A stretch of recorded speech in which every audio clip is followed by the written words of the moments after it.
समझिए सबसे पहली प्रॉब्लम है क्या। सीएचएसएल का आंसर क्या आया, मार्क्स रिलीज होता है सीएचएसएल में किस लेवल तक नॉर्मलाइजेशन। अब एसएससी ने कौन सा तरीका अपनाया है नॉर्मलाइजेशन का, मुझे तो समझ नहीं आया और मेरी समझ से बाहर है। और मार्क्स जो है वो है 145, रॉ स्कोर आता है इस बच्चे का 145, और उसके बाद जो स्कोर है वो 29 मार्क्स काट दिया जाता है।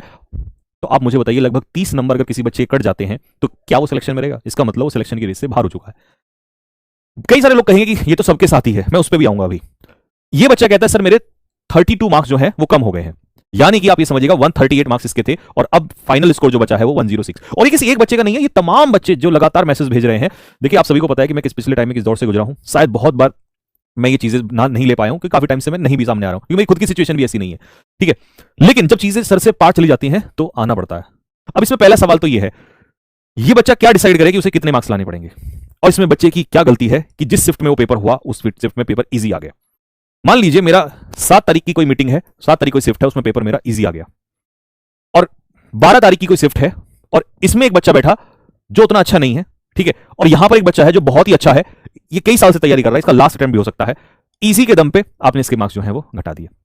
आपने कोई भी तरीका अपनाया हो, इसमें सबसे बड़ा खिलवाड़ उस बच्चे के साथ हो रहा है जिसको आप ये कहते हैं ये इजी है तो हमने घटा दिया। नॉर्मलाइजेशन चलता हुआ आया है, बट इस बार जो नॉर्मलाइजेशन हुआ है ऐसा पहले मुझे तो नहीं लगा कि इस तरीके से नॉर्मलाइजेशन कभी हुआ है।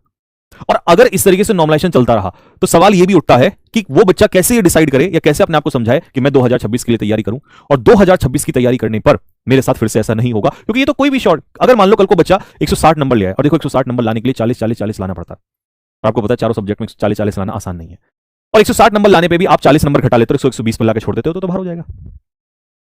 तो सबसे बड़ी प्रॉब्लम यह है कि किसी भी बच्चे को अपना एक्चुअल प्रॉब्लम सबसे बड़ी यही है इस समय पर जिस पर बात नहीं हो रही है।